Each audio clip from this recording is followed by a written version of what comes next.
Hello and welcome to the Gambling Files podcast, the podcast that, yes, again, is enjoying a menage a un witnessed by a very special guest, who I'm sure is delighted by my description of the episode so far, none other than Her Eminence Melanie Ellis, who's not been on for a while. She's probably been appearing on other podcasts or something. Melanie, partner at Northridge Law. Hello. Hi, John. How are you doing? I'm okay, I'm starting to feel like it's me because every time I'm going to be on the podcast, Fintan is miraculously, I've always engaged. No, he's ridiculously busy at the moment. And so I'm just saying to him, look, if you're available, great. If you're not, I can handle it. And then I'm hoping he'll listen to one of the episodes and he'll be like, fuck, I've got to get back on there. It's a disaster.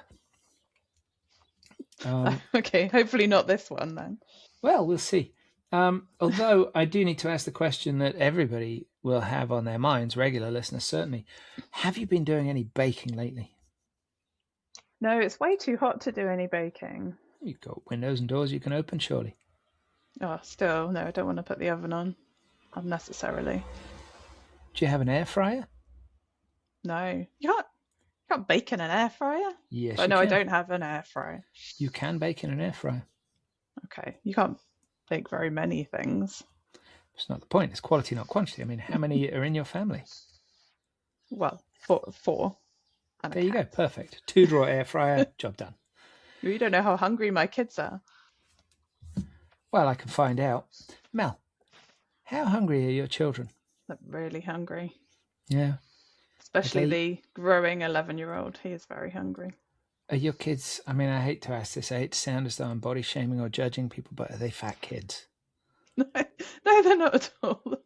They're very active kids, I would say, and they you can be fat and active. Yes, no, absolutely. I did like marathons at 18.5 stone. Well done. But yeah. No, they just have big appetites. Hang on, I'm just going to work that out for American listeners. 259 pounds doing a marathon. Yeah. I think I need the kilos as well. Can you do that for the European listeners? No. No. I can't do a kilo conversion. How many? Bear with me. It's just 2.2. So 259 divided by 2.2. So 117.7. I've got 0.5. Wow. Although I did put 18.5 stone in, not because I went for the decimal rather than the pound. Yeah. So anyway. Yeah, 118 kilos. It's quite a lot, isn't it? No wonder I was so fucking slow. You can imagine as like an average, like, I don't know, 70, 75 kilo person. That's like doing a marathon with quite a loaded backpack of like 40, 50 kilos. Oh, it's like carrying a young teenager. Yeah. Although not yours, obviously, by all accounts. Mel, did you have any nicknames at school? Well, there was one unfortunate haircut I got, which is quite a sort of a blunt bob, and I've got quite thick hair. So for a while they called me Doogal, like from the Magic Roundabout. Wow, that's a wicked nickname. So I've kind of grown that out now. I probably did look like Doogal, to be fair. It's a fantastic nickname. Like, most nicknames are, cruel in some way or well, it was slightly making fun of my haircut. Yeah, but who doesn't love Doogal? Yeah, true. I mean, maybe you could superimpose a picture for your overseas listeners. I might see if I can find one to use on the publicity for this episode. Great. Just bring back those happy school those days. Happy memories from 30 years ago. Those halcyon days of school. But just one, really? What did your friends call you? Don't say Mel. Pretty much, I think. I don't remember. That's the only one I remember. I'm sure they came up with various insults. I've had various loads times. of nicknames. In fact, I've probably had more nicknames as an adult than I had as a kid. Because when you're a kid, it's like Bruford or Brew. But then as an adult, it was like, God, what was it? Oh, God, I've had some really bizarre nicknames.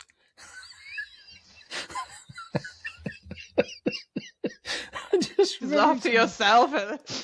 I had a specific nickname in Milton Keynes, which was the Beast, which Well, sort of quite makes a cool it sound nickname. like I mean, I've been, committing crimes or something. No, But it sounds like Mr. Beast or something. no, it was just some people I used to go out drinking with, and they were just like, Jesus Christ, you're an animal. I'm like, yeah, I tell you. And I became the Beast. Actually, that was like a generic name. When I was at university, I was at an all-girls college called St Hilda's, and most other people in the university referred to us as the Hilda Beasts. Oh, that's nice. Yeah, it's quite. Yeah, I like that. I don't know if that nickname is still around now. It's gone mixed a few years ago. Yeah. Well, if it's not, it should be. It should be, yeah. It should still be the Hilda Beasts. I was also just in a particularly small group of friends. I was the Love Horse. Well, that's also quite cool. And every time one of my friends used this, it just used to really make me laugh because, like, you'd be out, group of blokes, and like see a nice lady, and you talk to her, and I just hear my friend in the background going. So, well, do I even dare ask where this nickname came from? Honestly, I don't know. He just used to really take the piss because, when I was a young man, I liked the ladies. And he'd be like, he'd make things up like, I'd walk into the pub, say hello, sit down at the table, and he'd be like, name, Jon Bruford, occupation, ladies man. If it was cool, like, was it supposed to be flattering, like hung like a horse? I mean, no, definitely not. Okay, well, it wasn't going down that road. Okay. No, it was just, it was just very, very funny. Well, to me, anyway. I've had a lot of nicknames over the years. Good times. Here's a nickname that's worth knowing, Mel. And I'm just throwing this out there, but today's episode of the Gambling Files podcast is brought to you by Gaming Laboratories International, which is also known as GLI. Not strictly speaking a nickname, but you get where I'm going with this. GLI is a world-class testing, inspections and certification company committed to delivering the highest quality land-based, lottery and iGaming testing and assessment services around the world. GLI provides suppliers, operators and regulators with expert guidance for navigating the future of gaming and ensuring gaming innovations meet regulatory standards with confidence in more than 710 jurisdictions. For more information, visit gaminglabs.com. Gosh, I didn't even know there were 710 jurisdictions. Well, if you think about it, you break things. You've got 27 in the EU. In fact, would you break Spain? But you'd probably break Spain down into a further 6 or whatever. Yeah, and the US, of course, and Australia, I suppose, Germany, different states, maybe. Still, I thought there were only like 250 odd countries in the world, so. That's a good number. Yeah, it's crazy. That's why they've become the, and I don't think this could ever be seen as it is, but they've become like the Hoover of what they do, haven't they? It's like, have you got your GLI? Yeah, almost it is like that. Yeah. Mm-hmm. Just let that one sink in. Do you know a company that doesn't have a nickname to the best of my knowledge? What's that? Optimove. Which is interesting because they are the creators of positionless marketing. So they should get themselves a nickname. I think they should. I mean, I really do. I think it only benefits them. I mean, maybe I'm going to try and think of one for them. it'd be good optics. It'd be like friendly, welcoming. You're like, but so Optimove is the number one, I think, supplier of CRM software to the iGaming industry right now. They gave me and Fintan a demo. We were absolutely blown away by it. We're delighted that they're still with us as sponsors, because it's really nice to have sponsors who you can sincerely support, who you can honestly say, go and look at this, it's fucking amazing, rather than just say, has the check cleared? Optimove are a sponsor of this podcast. It's like, seriously, go and get the demo. You'll be knocked out by it. It's phenomenal, absolutely phenomenal. And it will open marketing doors for you that you didn't even know were closed. It's breathtaking software, very, very forward thinking, and a really lovely bunch of people. So Optimove. But Mel, that's not all. Now, there are nicknames in life, right? Right. But there are also just names. And Yes. sometimes names change.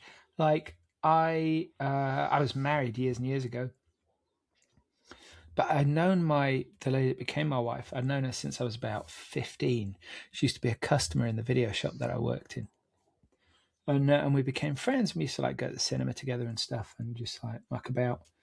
And when I met her again years later, I'd moved away for like 14 years or something, and I bumped into her again, and she'd changed her name in the meantime. And now her name, when I knew her previously, was Zoe Dyke, which is not an uncommon surname, living in the Marches region as I do, quite close to Offers Dyke. And she changed it to Foster, Zoe Foster. I can see why. Why?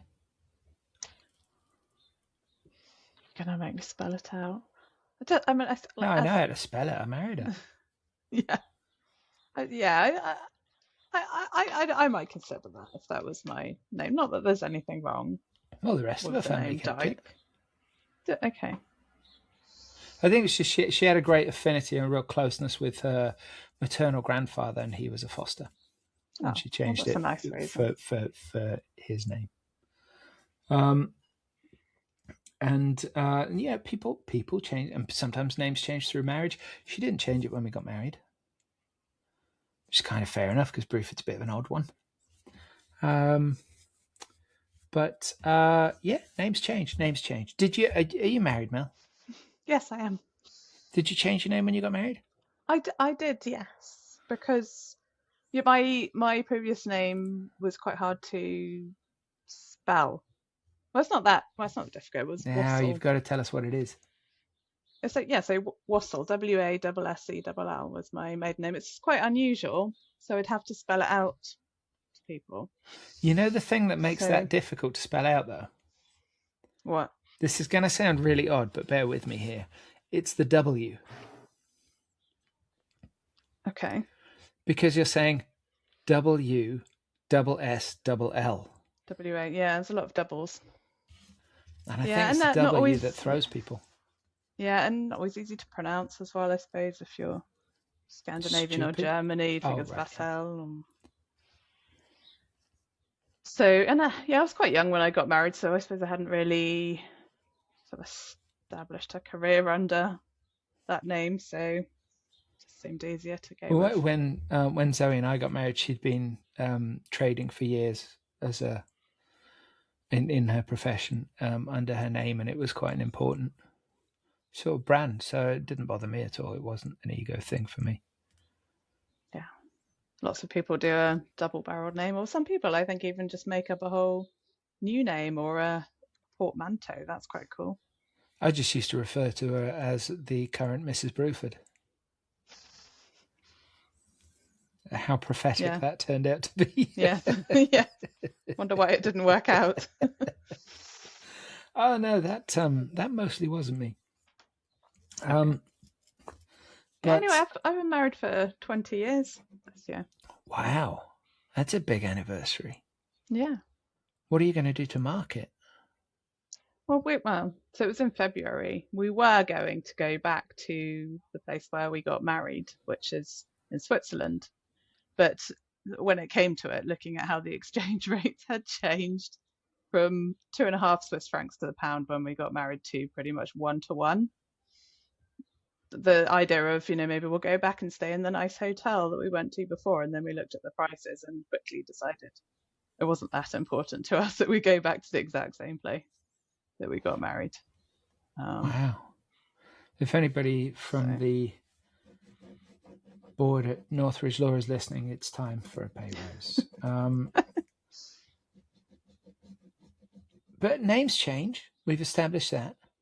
And our final sponsor is World Gaming, formerly known as Clarion Gaming, organisers of IGB Live, which happened fairly recently, and ICE, which is coming in January 2027.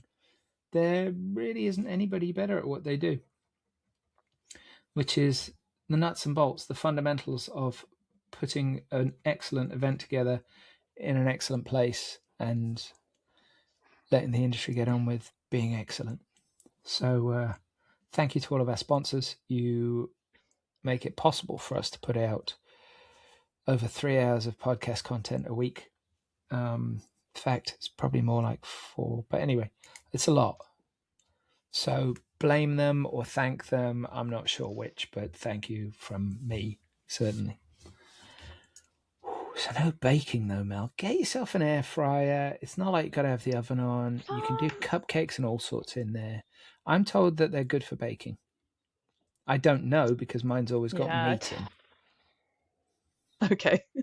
You're back on your meat diet?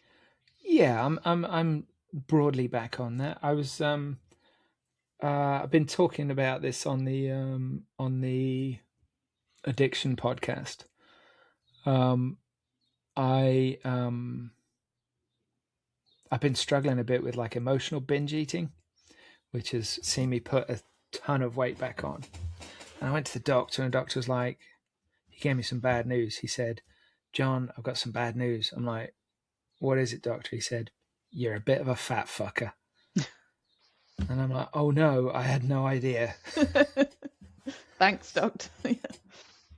Yeah. So no, he said I was pre-diabetic, and I knew that I was struggling with carrying so much extra weight again. I wasn't back to where I was, but I was struggling, and I was struggling with food. I was really, really struggling with food, and it's a weird thing to admit, and it's a weird thing to admit as a bloke. But yeah, I was suffering disordered eating. Do you know what? I think that is one of the best changes in the world in the last few years. Is that I think people are a lot more now feel that they can be open about emotional and mental issues that they may be having, and it's no longer, I think, the same stigma to say, do you know what? Yeah, I've struggled with my emotions or an addiction. But just to reassure listeners, we will be getting onto the gambling industry soon. Eventually. But no, you're quite right.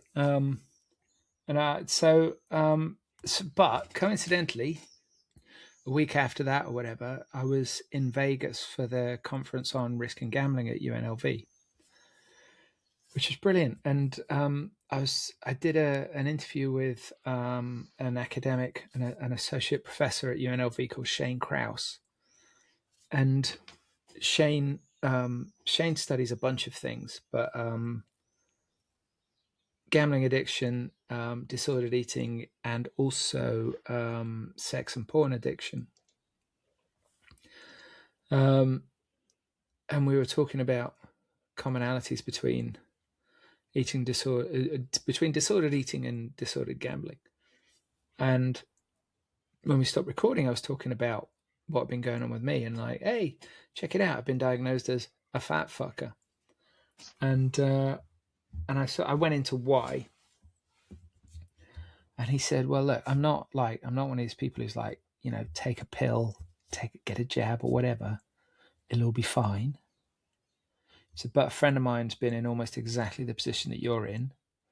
and he did one of those jab things. Mm. And he said, and it's changed his life. He said, you could seriously think about looking at that. So I get back and I'm thinking, the way that he said it to me resonated. Mm-hmm. Like the language that he used, and recognizing that a lot of people see things as a quick fix or an easy thing or whatever. And he just kind of cut through all of that and just went, I know a dude who was in a similar situation and it helped him a lot. And I was talking to a friend here who, there's nothing to her, but she's perimenopausal and she's been using a maintenance dose of something. She stopped smoking pot, she stopped drinking, and she stopped smoking tobacco. And it's helped massively with the hormonal shifts that have been absolutely battering her. And she's just really happy and chilled. And so I went to talk to a pharmacist and they explained why and all of that sort of jazz. And yeah, I did some jabs. And it's helped? It's been extraordinary. Really? Genuinely. It's been absolutely extraordinary. Like, it's been life-changing for me. The opportunity to take that fucking noise away and to just be able to make rational choices and to remember that I have those choices is massive. It's not about the weight loss. It's about feeling like I can make positive choices for myself. And that, food isn't an emotional reaction and what I eat isn't an emotional reaction. It's giving me the breathing space to look at something and go, okay, I could do this or I could do this. Yeah. Which choice is the right choice for me? And that's Right, been extraordinary. So you feel like you can now make that, you're looking at, should I have the salad or should I have the pint of ice cream? And you feel like now you can. Well, I'm back mostly on 0 carb-ish, which is where my body is happiest. And that's been lovely. And it's been really nice to make those choices consciously. And yeah, honestly, it's been fabulous. I've had no side effects. I went back to the dude and he's like, Joe, great. It's really good. I said, look, this has done exactly what I hoped. Do you want to up the dose? I'm like, fuck no. But that's the thing, like, I mean, there has been some weight loss, but like, I'm 52 years old.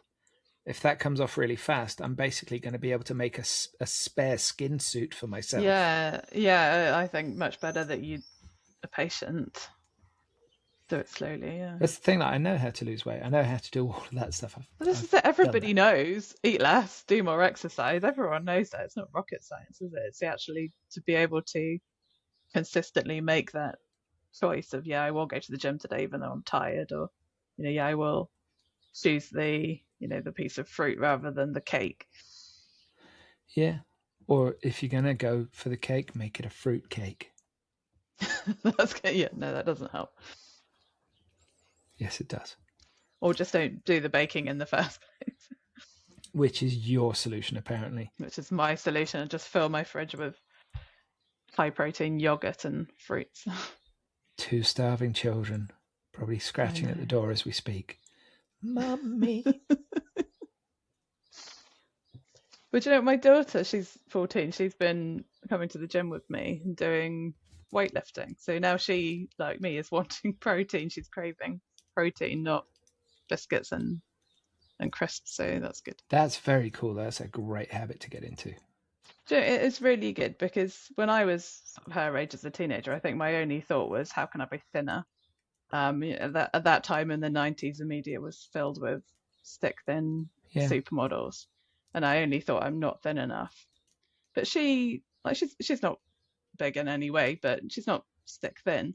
But she'll look at herself, and rather than saying, oh, I should be thinner, she says, oh, look, my legs are really strong. Look, I'm getting stronger, and her legs are getting bigger, and I'm like, this is what I want for my daughter. This is perfect. This is perfect. Exactly. So. Do you know, I met a lady a few weeks ago. I was at a shop in Hereford, and I was with my better half, Annette, And we were sitting down having a cup of tea in this cafe. And I had to go back to the counter, and the same woman served me that had served us before. And she just looked so strong. And I just said to her, just very casually, "Do you lift?" And she went, "Yeah, I do. Why?" I said, "You just look really good. You just look like really strong and like capable." Yeah. And what she said to me was like, it was actually kind of touching. She said, "Thank you so much. And thank you for noticing." She said, "I was bullied really horribly at school." She wasn't very old. "I was bullied really horribly at school for my weight. And as an adult, I just wanted to change that." I said, "Well, keep doing it. You look awesome." Yeah. I think every woman should be aiming for being strong and healthy, not being thin. So I hope that, I feel like that's changing in society. I hope that carries on. Yeah. Especially as we get older. I don't want to be one of those sort of frail elderly ladies who falls and then has to call for help. No, absolutely.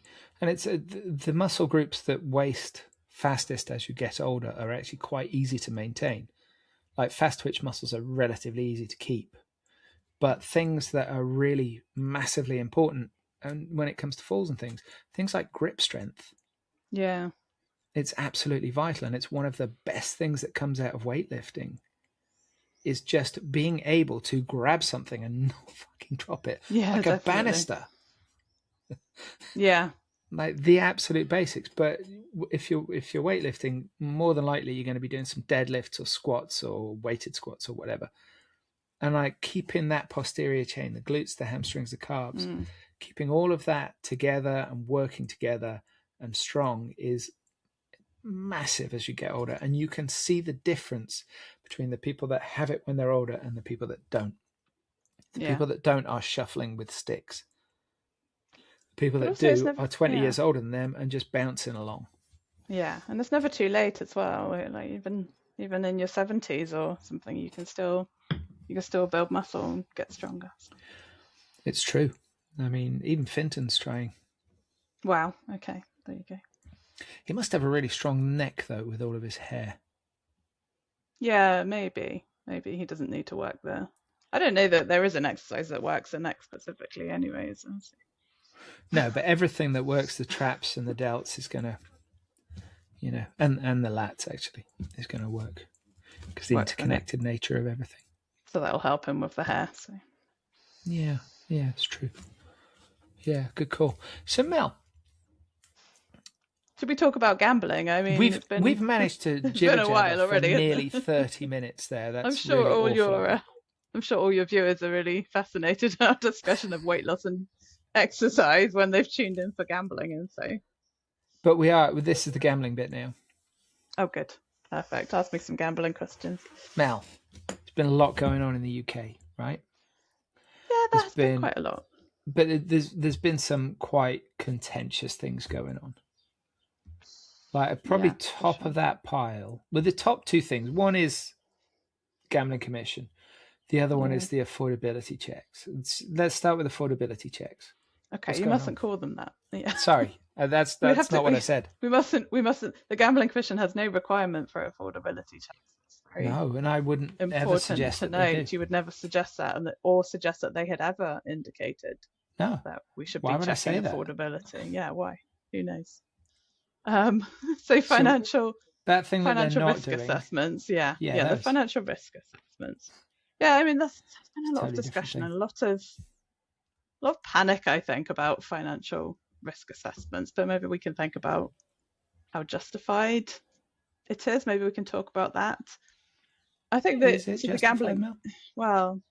the Gambling Commission's obviously kind of recognised the concerns about them because they've quite capitulated to the industry, I would say, in their announcement that they're going ahead with it, but in quite a staged way. So starting with quite high figures and saying they're not going to take any action if an operator fails to take proper action based on the results. So they obviously recognised the issues, but eventually we will get to the point where they're implementing these for everybody at lower trigger points, and then operators will be getting in trouble for failing to take an appropriate action in response. I think what are the thresholds to begin with? Trigger points. Oh gosh, sorry, I'm going to have to remind myself now. Bear Sorry, with me Mel. because I've got it up somewhere. Right.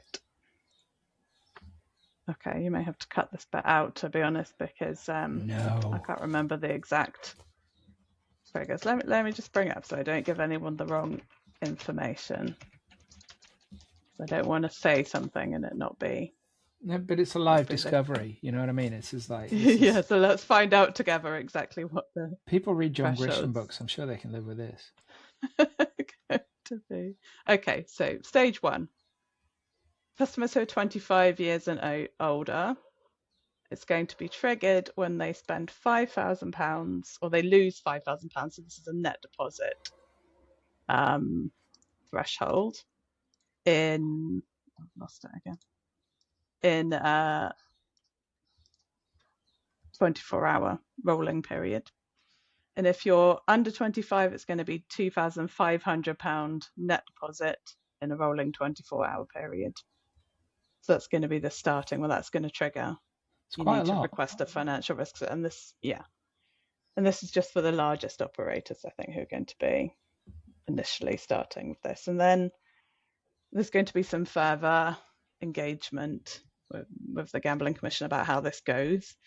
But then eventually we're moving to a position of, for the 25-year-olds and over, £1,000 net deposit in the rolling 24-hour period, or £3,000 in a rolling 90-day period, and then those figures being £750 and £2,000 for the under 25. So this triggers you then firing off this request to the credit reference agency to essentially discover, is this customer subject to financial risk? So have they had bankruptcies or debt settlement orders? Have they got, defaulted on loans and so on? And then based on what you get back from that, you have to take appropriate action. And we are going to get some more guidance from the Gambling Commission in due course as to what that might be. It's probably not going to be particularly prescriptive, that guidance, because they don't like to tell you this is exactly what you have to do in these cases. But it's going to be, have a chat with the customer, see if you can, get them to agree a financial limit on their account, that type of action. But one of the issues that people have been pointing to about these is the fact that in all of the pilot stages, they found that what you get back depends on which credit reference agency you ask.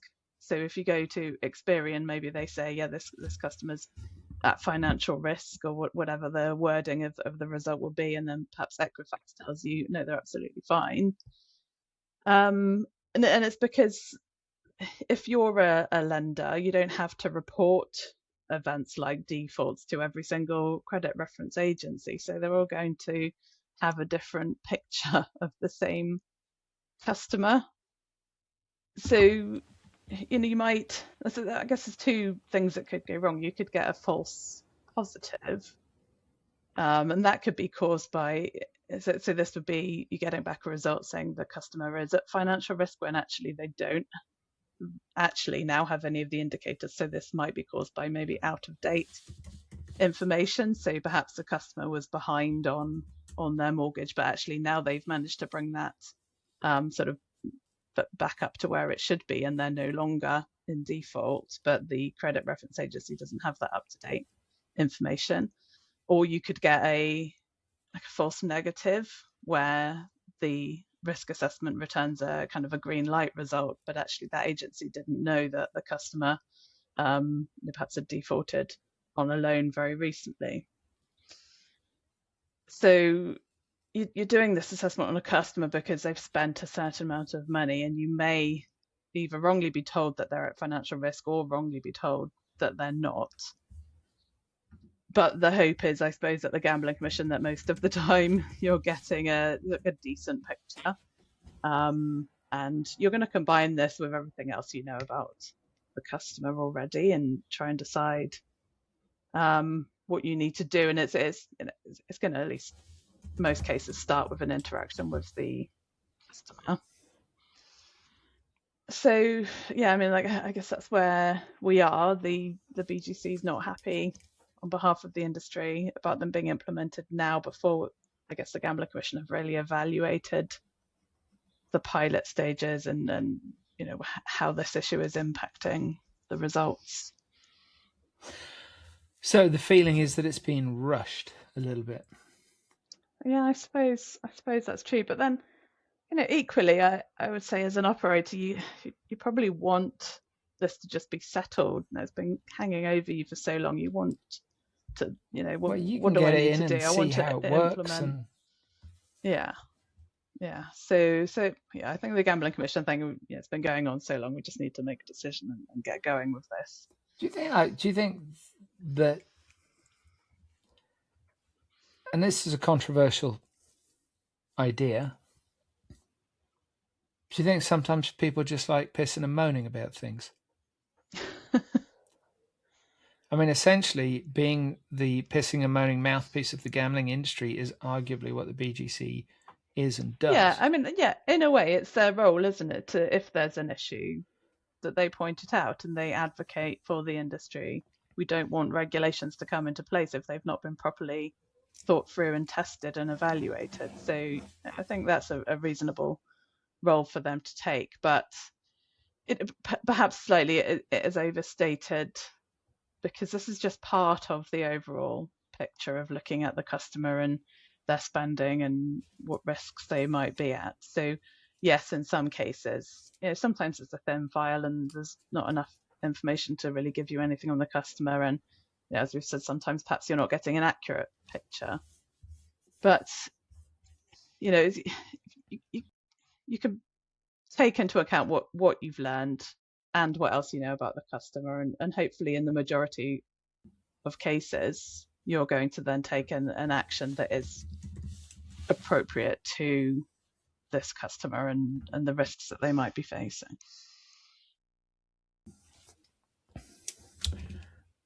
Why, and this is asking for a lot of conjecture, especially from a legal professional who deals in facts.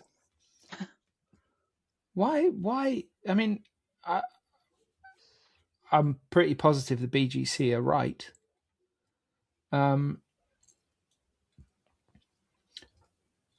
Why would the Gambling Commission? I mean, it ties into the other part of the big things that are happening here. Departures from the Gambling Commission. There's been a couple of high-level names leaving the Gambling Commission. Is that a factor in this being pushed out now? Yeah, that I don't know, or I don't know if their departure is related to this or disagreements over this. But when it's probably most visible in American politics. When an election happens, a general election happens in the US, there is a good few months before the outgoing president leaves office and the incoming president takes over. There's a period of changeover. And in that period, the outgoing president almost always puts through a whole bunch of stuff that makes them look absolutely awesome that they could never have possibly done while they were in the hot seat. Clinton did it quite famously with some environmental policies, if I remember right. And of course, then Bush comes in and he's like, but now I have to kill this, which is just going to make me look like a monster. Yeah. And it's like, it's always so hilariously done. Maybe the outgoing, maybe they were just like, what? Get those financial. I don't know Andrew Rhodes, because he's sort of left. He's announced his departure quite a few months before the final decision seems to have been made on this. Tim Miller, maybe. I think in a way it's just maybe a natural departure point. A lot of things are coming to a sort of a conclusion in terms of the white paper measures and being put into force, and that part of the commission's work kind of coming to an end. So maybe it just felt like a natural time to move on. for them, and then let new people deal with the implementation and any criticism of the new measures maybe. So yeah, I'm not really into any conspiracy theories. I think maybe they just felt that it was the natural time to go. Yeah, that's fair. One of the other things that raised eyebrows at the Gambling Commission was they advertised for a job, and this job sounds like an awesome job. Like, I'd totally do this job, 100%. They advertised for like somebody to run their like investigations into illegal operators. Right, yeah. And like, how cool does that job sound? I mean, that does sound like a fun job. It's like gambling FBI, you mean? Totally. Do you think you get a badge? Fucking better. And a gold star at the end of every day. But the thing that raised the eyebrows wasn't the job itself. I mean, seriously, that sounds so fun. It's the salary was £62,000 a year, right. Which you're asking somebody to do something that's very difficult, very involved, and requires quite a lot of knowledge to be bringing to the table that knowledge. Not all of it, obviously, but you need to bring quite a lot of industry knowledge. Like, the people that could do that are not going to be coming for £62,000. And I'm not dissing that as a salary, because that's more than I've ever earned as a salaried employee by a long way. But it's not just about recruiting; it's about keeping people. Yeah. Now I wonder if, presumably they're saddled a bit by civil service pay structure. Yeah, I can't tell you the answer to that. To what extent they're restricted in salaries they can offer. I would say I think they do have good benefits, and potentially that is supplemented by a decent pension contribution and other benefits, flexible working, perhaps the hours are good. So, but yeah, it may be attractive to somebody and may be willing to take that pay cut, and bearing in mind other benefits that they'll get. But yeah, I think that's a problem the Gambling Commission and other public bodies will always have, isn't it? That they, how do you retain people when the private sector can just double their salary overnight? Not that the private sector is going to be employing a person to do that. Well, no, but the Gambling Commission loses a lot of good people to gambling operators and consultancy, as we've seen with the top guys. Well, Andrew Rhodes' exit caused a lot of people went mental. And here's the thing, right? This my take on this, right? Now, obviously, we had Andrew on the podcast, and he's always come across as quite a reasonable, calm, wants the opportunity to explain things. You know what I mean? He's like, he seems quite sane, mostly, I'd say. And the reaction to him saying, I'm going to be going and consulting, it's like, I don't know what people expected. Like, that seems pretty natural to me. It's like when prime ministers step down, they almost always walk into consultancy roles because of the highly specialist knowledge they have and because of the contacts they've cultivated in there. Now, we've got this guy who's been at the commission for, how long has he been at the commission? Like 8 years? Something like that? Only 5 years? 5, I think so. Well, look, Andrew, nothing personal, but it felt like 8. But no, so he's been there for 5 years. So he's come into that job, learned a hell of a lot, I'm sure. Done the job quite capably, changed an awful lot about the commission and how it works, and changed how the conversation works for the industry in the UK. There's a lot of positives come out of that. I'm not saying it's all perfect, but I remember the Gambling Commission being absolutely unapproachable and always keeping the media at arm's length. And I was just Yes. like, dude. Yeah. But so he's come in, he's done this job, he's learned a shitload. Did anybody really seriously think that he was going to then step outside of the gambling industry? It's like they couldn't have done a non-compete or anything, could they? Because non-competes I hate non-competes. They don't make sense to me. Come, learn this, do this job, and then screw you. You're not going to be able to feed your family. You can't do it anymore. Yeah, no. I think there's a couple of things. Partly it's probably how quickly it happened that it seemed, I think, surprising that the Gambling Commission didn't have sort of a long gardening leave, perhaps, that they could have put him on to create a bit more separation, I'd say, between him leaving and immediately going into consulting. And I think the other part of it is, rightly or wrongly, I think a lot of operators feel that he has overseen changes which are not positive for them. So perhaps they feel, I'm not sure what the word is, they get like a sort of perhaps a sudden turnaround from someone who's felt like at times that they haven't had the industry's interests at heart to suddenly someone who's then going to offer them advice and guidance. Perhaps that's it. Yeah, and I totally take your point about a lot of the positives that he's done, and some of it, it's not his fault that he's had to implement what the white paper set out and told him. People can't treat that as though it's personal. No, but no. But I think that's, as I say, rightly or wrongly, I think that's the feeling that some operators have, that he's not been sort of a positive force for them or on their side. So I think, I don't. It's it's a tricky one. As you say, why shouldn't he go and be a consultant and use everything he's all the knowledge he's gained over the years? I mean, the gardening leave point you made, it's interesting. I mean, I'm positive that he's followed his contract to the letter. He's just not the kind of person not to. Yeah. And so plus again, that's not his issue. Yeah.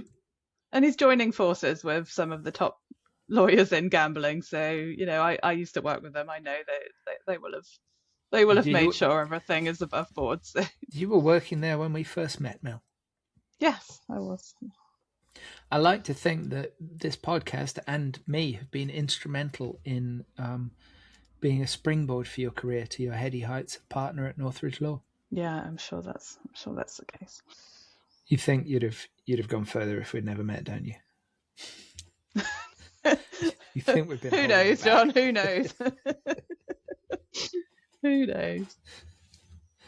So yeah, I'm sure they've done it all, by the letter of his contract. Yeah, I'd query whether the Gambling Commission may now need to think about their contracts and whether in the future they might like to try and have a bit of a longer period before someone can immediately go into consulting. I do think they have had a period where they have, once they knew he was leaving, I think it was a 3-month notice period, and they've taken him away from sensitive sort of matters within the commission. So I think that was managed internally to an extent. Yeah, that makes sense. I mean, yeah, sorry, I don't have any controversial views on that. Maybe that's okay. I'm not looking for controversial views. I'm looking for the truth, Mel. Well, you'll have to get Andrew Rhodes back on and get the full story out of him. I don't think we could afford him now. Yeah, that's true. I wonder what his rate is. I don't know. I mean, I can't afford a plumber, so I'm pretty sure Andrew's out of my price range. Andrew's out of your budget. Anyway, yeah, I mean, good luck to him and Tim Miller. I hope it works out for them. Has Tim Miller announced what he's doing? He's also going to be doing consulting, but I think, from memory, I don't think it's for the UK specifically. I think he wants to do more of an international sort of regulatory consulting focus. But I think September's when he's leaving the commission. Exciting times, but yeah, these are pretty big changes. Yeah. I wonder what the not knock. It's not like, I mean, no civil servant is bigger than the department they serve. It's just there's going to be a period when the next person comes in, because they haven't approached me yet, where they're going to need to get up to speed and blah. Yeah. Yeah, I think some people were saying Tim Miller was perhaps, the one being looked at for the role, but obviously not. Or It's they a asked hell him of and a he said bluff if no. he is. Yeah, actually, I'm back. No, so I don't know who they're looking at potentially an external candidate like with Andrew Rhodes, and in which case, yeah, it'll take them a while to get up to speed. Yeah. So, yeah, all that we'll have to wait and see. Exciting times. Anything else been going on in the UK, Mel, other than fucking heat wave after heat wave? Gosh, I guess the other thing that might be worth talking about is the government, or the previous government, I suppose I should say, now the announcement that they're going to ban unlicensed gambling sponsors, not just in sport, but across sort of all events and venues. Yeah, Well, that is a so really interesting one, because I mean, I know the Premier League shirt sponsorship thing is it's not the coming season; it's the season after. yes, no, it's the coming. So the front of shirt sponsors is coming to an end, but almost still, all of those are not licensed in the UK. yeah. So from this previous season, yeah, that was the case, and I think probably at the start of the season, most, if not all of them, were subject to white labels, but then TGP losing its license changed that position. So I think that really is something the Gambling Commission's been unhappy with for a while, or Andrew Rhodes maybe particularly was unhappy with for a while, because I think he mentioned it a few times in different speeches that he wanted to see an end to this. So I think there was pressure put on the government potentially by the Gambling Commission to get this loophole, as they would call it, closed. And yeah, so the various completely unlicensed sponsors last year perhaps led to that coming to the top of the pile. So if they're looking to close that, ultimately, I'm not convinced that a lot of people are gambling with unlicensed operators because they've seen them on a football shirt. I think firstly they should all be blocking the UK anyway. But also, people who are gambling with unlicensed operators are, I'd say, more likely finding their way there through Google searches or chat rooms, perhaps, where they discuss, where can we go if we don't want to be subject to various checks. Most of those shirt sponsors were aimed were using the Premier League's global visibility to appeal to Asian customers. Yeah.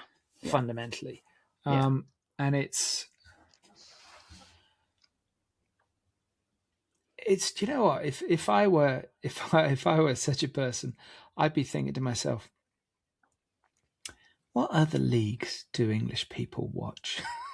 That'd be like sponsoring a La Liga team. Yeah. Well, yeah. So the new proposal would affect any sports team that comes to play in the UK. So if they're playing Great Britain, so if they're playing a game in Great Britain and they've got a gambling sponsor on their shirt, they will have to cover that up or wear a different blank shirt when they play within Great Britain. So there are quite a few sort of knock-on effects of this. There was a thing in it was in the US, and I can't remember what the game was or what the stadium was. But there was a game, might have been an American football match, I'm not sure. And it was in Nevada. It must have been at the Allegiant Stadium in Nevada. And Kalshi is, of course, trying to sue everybody. But they've been given cease and desists in Nevada. But they're not allowed to market or whatever, any of their services, etc. But they had pitch side advertising hoardings in the stadium. Right. So it's like there always seems to be these little gaps, you know. Yeah, yeah, there will always be gaps. So if this proposal comes into force in the UK, it would still be possible to have online sponsorships by unlicensed operators. So you could still have a football club's website showing the sponsor logos. So it would just be physical. So hoardings would be affected. Um, yeah, sports kits and yeah, digital advertising at music venues and things like that as well. If operators wanted to diversify their sponsorship, so that's all been captured as well. That's probably a good idea. We mentioned before we started recording prediction markets in the UK. Yeah. Now, it's maybe not something that's widely known outside of the UK, but we've essentially had prediction market gambling in the UK for decades. Probably best represented by betting on the Eurovision Song Contest. Okay. But it's never been called that. It's always been like novelty bets and things like that. And we had a guy. His book was longlisted for the Gambling Book Awards that we had in January. You were a guest, Mel, as I recall. Yes, I read them. This one was long. It was narrowly missed the shortlist, and it's called The Gambler. It was by a chap called Rob Ferber, if I remember correctly. It's a lovely book. It's bonkers, and it's a memoir, and it reads like just a complete fucking work of fiction. He's a journalist, but one of his main income streams is betting on Eurovision. Okay. And it basically it's got a trip to Russia. It's finding love. It's it's this wild ride. But he came on a podcast to talk about the book, and he was talking about betting on Eurovision. He's talking about you got to make sure there's liquidity. You got to time your bet right. You got to do this and that and the other. And you're sitting there and you're thinking he's talking about fucking prediction markets, isn't he? Well, yeah. Look, betting is essentially the same as prediction markets in the UK. I think it's something that's gaining interest here. Actually, I spoke on a panel about prediction markets at IGB the other week, moderated by Duncan Garvey of BetBlocker. Have you had him on? He's awesome. Yeah, we've had him. Yeah, cool. So we chatted about it, and actually, I think everyone's heard of prediction markets, but I'm not sure there's a lot of understanding about how they would be treated outside of the US.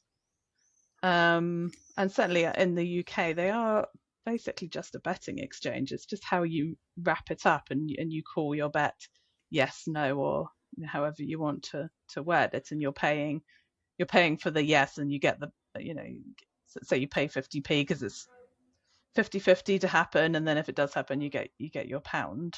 That's essentially just a betting exchange.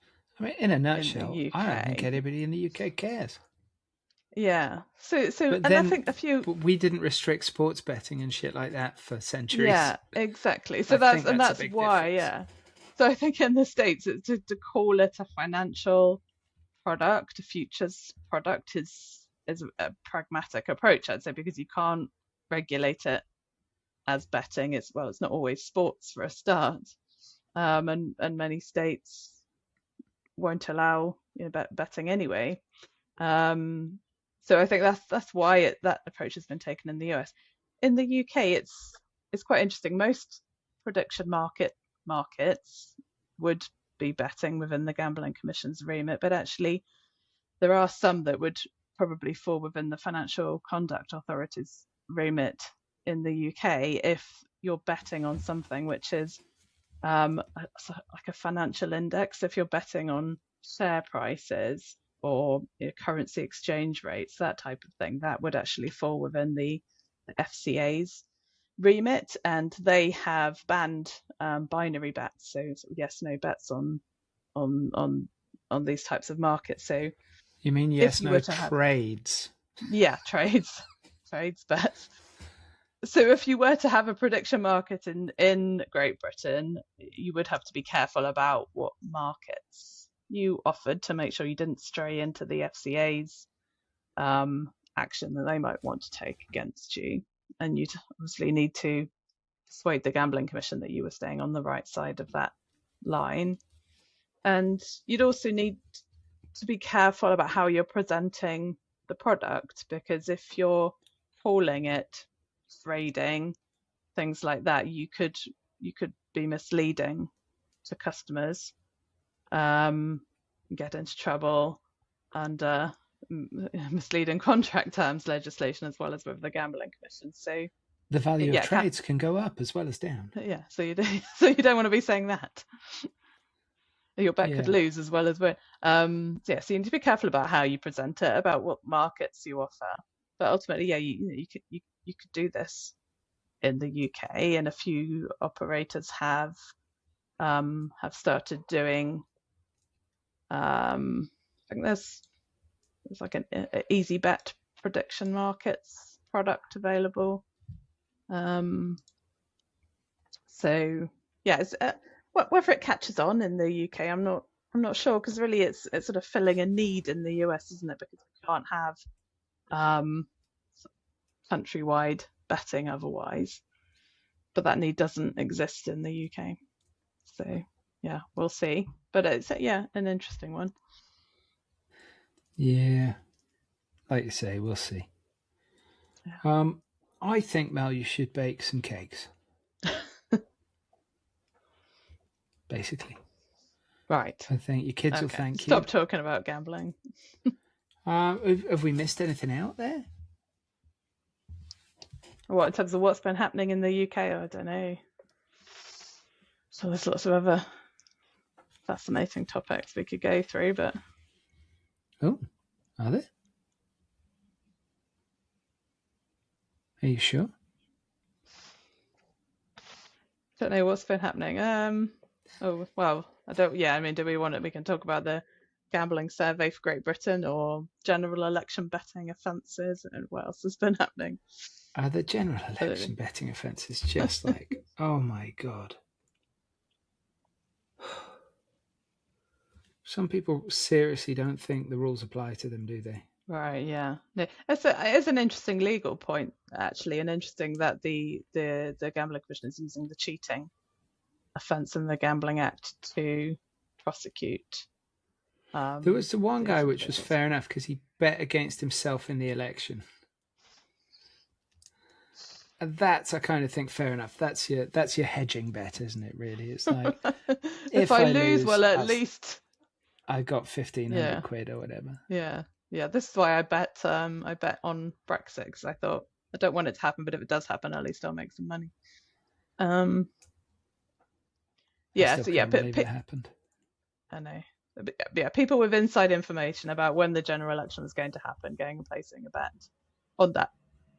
I'm still interested to see how the longer term, the other cases and any appeals work out, because I don't think this cheating offence in the Gambling Act is really designed for this situation. It's drafted for interfering with roulette wheels in a casino, or tampering with the deck of cards, that kind of thing. So it's supposed to be for people who interfere with the way the gambling outcome is actually generated, not with people who place a bet just based on something that they know. So yeah, we'll see what happens with that. If that those who are pleading not guilty, we'll see what the outcome is. Yeah. I don't think much is going to happen. I mean, we're talking about a government that wasted untold billions on PPE contracts going out to people with zero experience of PPE, with zero experience of even resource logistics. Yeah. And nobody's gone to jail for that. Yeah. So I'm not optimistic about this. But you never know. I'm just kidding. We do know nothing's going to happen. I'm interested from a legal standpoint as to what whether this cheating offence will work. But, it might lead to some interesting refinements in the Act, though. Yeah. Yes. Or some necessary refinements. Yeah. Potentially we need an actual dedicated offence of use of inside information and betting. I mean, going back to the prediction markets as well, that may become relevant if prediction markets take off with the obviously the issues in the US if they're not insider trading, because the FCA would have insider trading rules. Yeah, exactly. So the FCA is set up, precisely to deal with and prosecute insider trading issues, but the Gambling Commission really is not, and are trying to make use of the provisions they have that aren't really intended for that.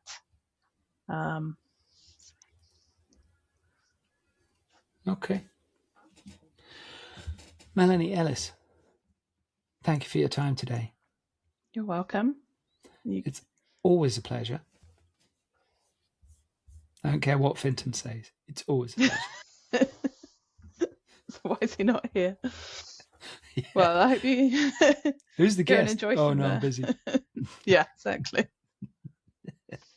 I'm going to get downstairs and beat the children. Oh right, okay. Go and stick some meat in your air fryer. Is that a euphemism? No. Honestly, it was not meant to be. It's just the way that you talk. It sounded a bit dodgy. Oh yeah, it wasn't intended to be dodgy. I take that back. Melanie, you can cut that bit out. No, there'll be no cuts. No, thank you. I always regret going on this podcast. If you've enjoyed this episode of the Gambling Files podcast, please find us on LinkedIn. Give us a big, juicy, succulent like. That nearly went wrong. You can find us under the name The Gambling Files Podcast. You can find us on Twitter under The Gambling Files. I think the handle is just @GamblingFiles. You can connect to myself, Jon Bruford, or Finton Costello, also on LinkedIn. We're also both on Twitter. And you can find all of our previous episodes at www.thegamblingfiles.com. If you enjoyed it, please share, tell your friends, tell your family, tell your colleagues, and we'll see you next time.